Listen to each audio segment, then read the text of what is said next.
আচ্ছা, এইটো মানে মা দুৰ্গাৰ আশীৰ্বাদ মানে তো মানে পূৰণ কৰি দিব লাগে আৰু আহিছে এইটো কিমান টকা আঁচনি আহিছে? 3 লাখ টকা দিছে বৰ্তমান। এইটো অসম চৰকাৰৰ পৰা আহিছে নে কাউন্সিলৰ পৰা আহিছে? অসম চৰকাৰৰ পৰা আহিছে। কিবা ক'ব বিচাৰে নেকি কাউন্সিল এই অসম চৰকাৰক? নাই, অসমৰ দিয়াৰ গতিকে আমি ধন্যবাদ দিছোঁ।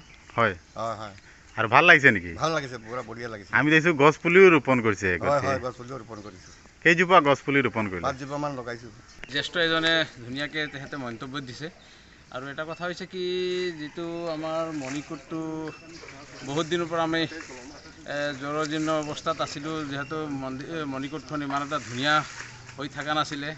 যিহেতু আমাৰ অসম চৰকাৰে যিহেতু এই অনুদান দিয়াৰ কাৰণে তেখেতসকলক আমি অশেষ ধন্যবাদ জ্ঞাপন কৰিছোঁ। আৰু যিহেতু আমাৰ মন্দিৰখন ধুনীয়াকৈ পৰিপাটিকৈ হৈ উঠক, এই 3 লাখ টকাত কি গড় উঠিব, কিন্তু হ'লেও যিটো দিছে যথেষ্ট। আমি সেই মণিকোটৰ থ্ৰুৰেদি আমি যিহেতু মন্দিৰৰ এটা আশা পূৰ্ণ হ'ব বুলিখিনি আশা ৰাখিছোঁ।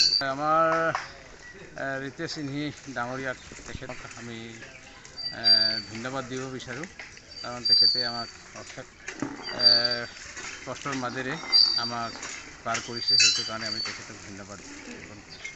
যি গছ পুলি ৰোপণ, তাৰপিছত আমাৰ এই যে আধাৰশিলা স্থাপন, হয়, আমি কাৰ্যসূচীখন দুটা ৰাখিছোঁ হাতত। হয় হয় হয়।